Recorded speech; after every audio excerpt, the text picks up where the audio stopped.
Terima kasih untuk yang masih bergabung bersama dengan kami dan di segmen ini kita akan review jalannya perdagangan di sepanjang hari ini pemirsa di awal pekan di mana penguatan harga saham gabungan masih terus berlanjut dan kami ingatkan kembali Anda masih bisa berpartisipasi di WhatsApp interaktif kami seperti yang tertera di layar televisi Anda nantinya.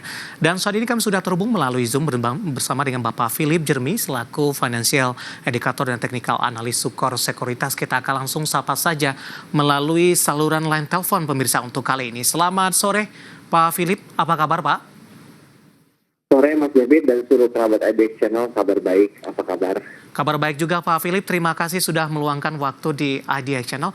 Pak Philip, langsung saja Pak di perdagangan awal pekan indeks harga saham gabungan lebih cenderung mengalami penguatan Pak Philip meskipun di menit-menit terakhir jelang penutupan penguatan lebih ke arah terbatas Pak, namun masih bertahan di 6.800-an. Dari sisi teknikal bagaimana analisis Anda? Rally yang masih terus berlanjut di perdagangan awal pekan ini meskipun penguatannya lebih ke arah terbatas Pak Philip. Ya, kalau kita perhatikan sebenarnya kalau dari secara teknikal ya, ini saya melihat dari bentukan candle dari 4 hari terakhir IHSG itu kita melihat pola doji.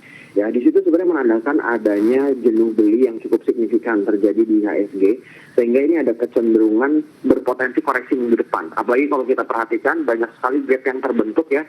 IHSG itu seringkali melakukan gap up ya, sehingga gap itu rata-rata akan selalu ditutup sehingga mungkin kita akan melihat akan cukup terbatas pergerakan IHSG di sepanjang minggu ini ya kelihatannya seperti itu. Support dan resistennya di berapa Pak dengan proyeksi penguatan terbatas ataupun pergerakan terbatas untuk indeks harga saham gabungan di pekan ini?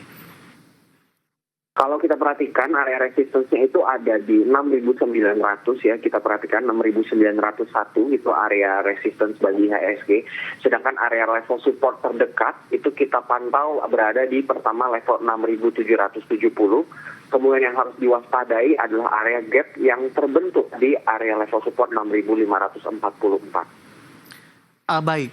Pak Philip, dari sisi sentimen Pak, dari sisi global masih cenderung positif. Data terakhir Bursa Amerika, Asia hari ini juga lebih cenderung positif di tengah sinyal dari perang dagang masih belum memberikan kejelasan, terutama terkait juga dengan kepastian negosiasi Amerika Serikat dan juga Tiongkok. Nah, dari dalam negeri, hari ini rilis data pertumbuhan ekonomi di bawah ekspektasi di 4,87%, terendah sejak tahun 2021.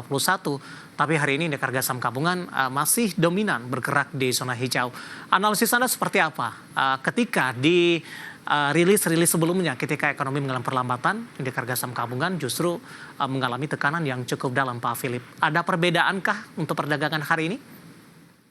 Nah, itu mungkin sesuatu yang menarik ya, bahwa yang kita perhatikan adalah ketika indeks-indeks lain hijau, waktu itu IHSG sempat mengalami trading halt ya, ketika indeks-indeks lain hijau.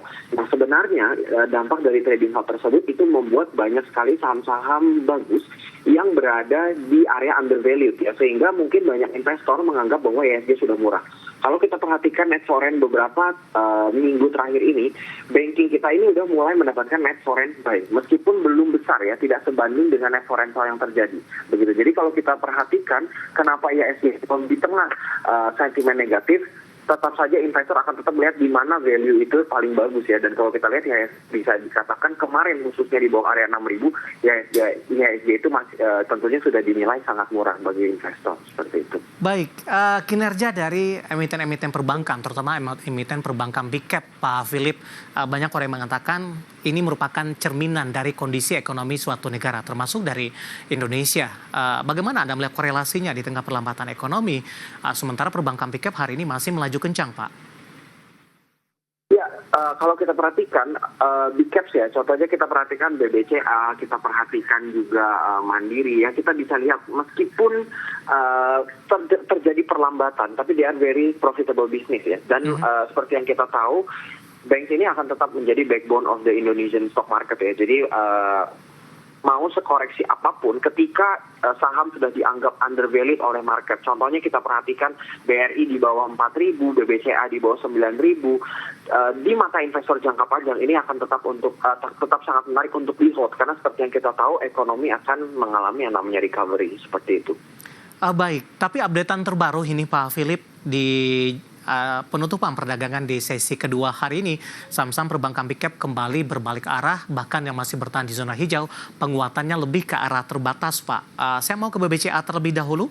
Hari ini berbalik turun, ditutup flat di 8975, intraday hari ini sempat ke 9050. Analisis Anda untuk BBCA di tengah pembalikan arah di menit-menit terakhir jelang penutupan sesi kedua hari ini?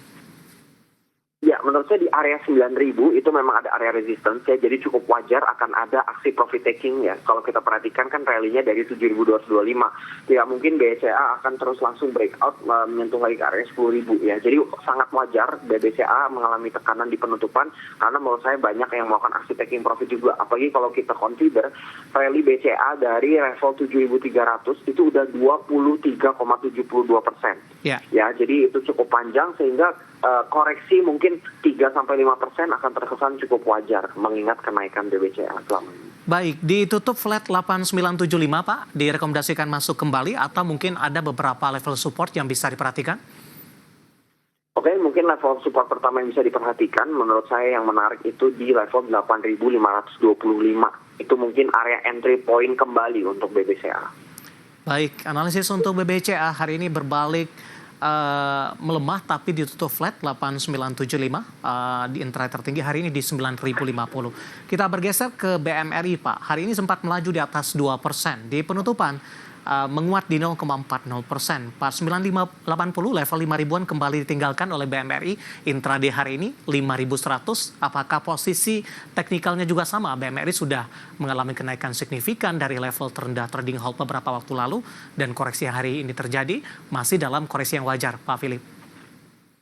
Nah, BMRI ini kalau kita lihat pembentukan chartnya itu agak sedikit berbeda dengan BBCA ya, di mana rally dari BMRI ini tinggi, tapi kalau kita lihat dia ini masih tertahan di area downtrend untuk BMRI sendiri dan kalau kita lihat untuk BMRI ini harus breakout dulu dari area level 5.200 agar bisa dipastikan dia reversal dari downtrend menuju ke uptrend. Jadi untuk BMRI mungkin ini bisa wait and see. Kalau saya lebih prefer kita buy on breakout di area level 5.200 untuk si BMRI. Baik, 4980 intraday hari ini di 5.100, target ke 52 di pekan ini atau di pekan depan, Pak Philip? Mungkin memasuki pekan depan ya, karena kalau kita lihat ini akan ada sedikit tertekan berdasarkan candle yang muncul di hari ini ya, tutup kembali. Jadi dia membentuk shadow yang sangat panjang, upper shadow yang panjang menandakan adanya potensi tekanan jual yang kuat. Baik, ketika buy on breakout di 5.200 untuk BNMI, target resisten selanjutnya? Yang pertama yang saya pantau ada di 5.425, kemudian yang kedua saya pantau di 5.875. Baik, dari BMR kita bergeser ke BBCA Pak.